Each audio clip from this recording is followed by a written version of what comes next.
sing penak iki lek pidato nang panggung iki sing diterangne babagan sabar, syukur, ngono iki enak. Meskipun awake dhewe ya ora patek sabar. Yang enak begitu. Kalau nerangkan hukum itu rada panas nang pikiran. Jadi kalau madhep kiblat syaratnya nerangnya hukum itu memang panas. Yang tepat ya memang begini. Jadi ngaji, duduk bareng-bareng menerangkan hukum. Kalau pas pengajian kayak Isra Mi'raj itu nerangkan hukum jarang. Dia memang karena hukum itu panas. Jenengan lek empun nate pengalaman mondok ngaji posowan, istilahnya ngaji posowan niku. Jenengan kalau milih kitab-kitab tasawuf itu enak ngajine, adem kitab tasawuf. Nerangi syukur, sabar, wiritan, adem. Tapi lek jenengan ngaji Fathul Mu'in, Fathul Qorib nerangi hukum, mumet. Jadi rumahnya kayak wis mumet. Jadi kalau begini hukumnya begini, kalau begini nanti begini hukumnya. Jadi kayak stres. Makanya kalau ngaji puasa itu santri itu rata-rata milihnya ngaji hadis dan ngaji tasawuf. Ngaji hadis kan enak.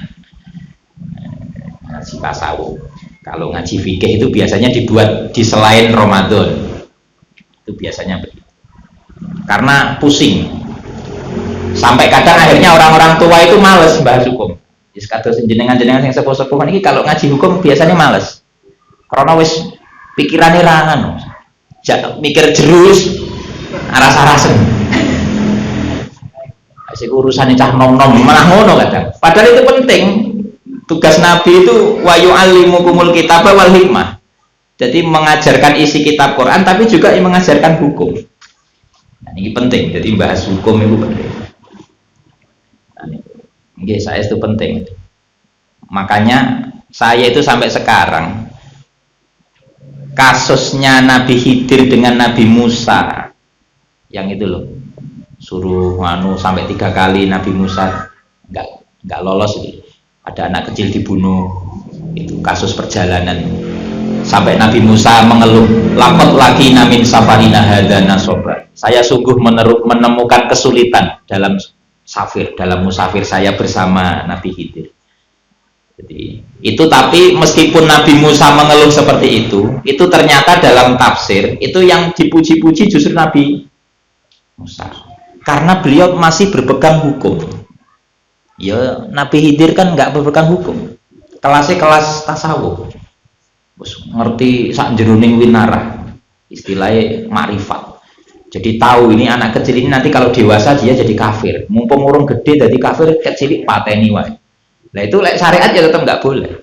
Makanya Nabi Musa tetap gondeli mempertahankan kesyariatannya. Itu yang diapresiasi oleh para ulama. Jadi ulama banyak mengapresiasi status itu.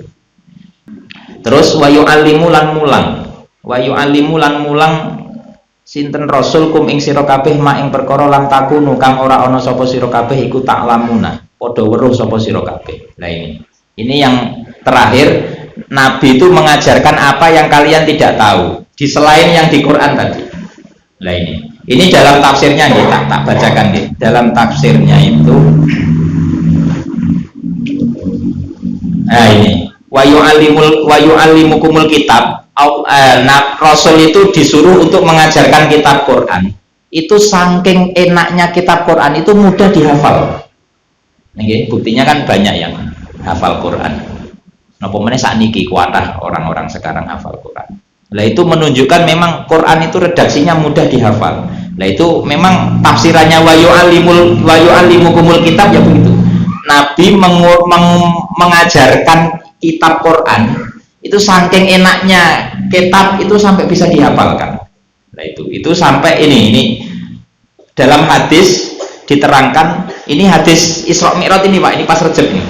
Dulu pas Nabi itu ke Sidratul Muntaha, sampai ke Sidratul Muntaha menghadap Allah, Nabi itu mengeluh, ya Allah, Nabi Ibrahim dibuat demikian, Nabi Adam dibuat demikian. Nah terus saya bagaimana? Terus Allah menjawab salah satunya ini, Islam itu yang lengkap. Terus ini salah satunya ini, wa ja'altu min ummatika aqwaman qulubuhum anajiluhum. Kalau dimaksudnya begini, aku Muhammad, aku menjadikan umatmu itu ada sekelompok kaum yang hatinya itu sudah ada Qur'annya. qulubuhum anajiluhum. Jadi hatinya adalah Quran. Maksudnya banyak nanti umat-umat Muhammad itu yang hafal Quran. Termasuk adalah Quran itu mudah untuk dihafal. Enggak bulat.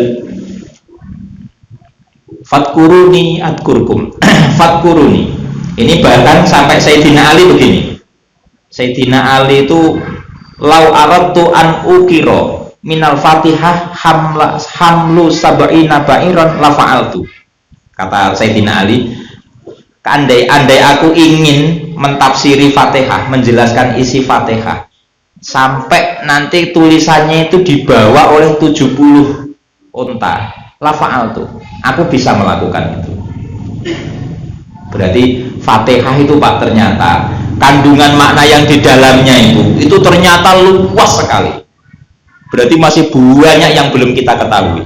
Kata Sayyidina Ali, andaikan tak tafsiri Fatihah itu, maksudnya nanti kitab tafsirnya itu sampai dibawa unta 70 itu. Bayangkan, sab'ina ba'iron dibawa unta 70. Ayo, kaya apa kitabnya? Itu hanya untuk menerangkan Fatihah. Nah, fadkuruni adkurkum. Fadkuruni mongko dikira sira kabeh ni ing ingsun bisolati kelawan salat wa tasbih lan tasbih wa nahwilan sepadane salat tasbih. Adkur mongko mbales sapa ingsun kum ing sira kabeh. Nah, ini kayak yang kemarin nggih, sibghotawah itu.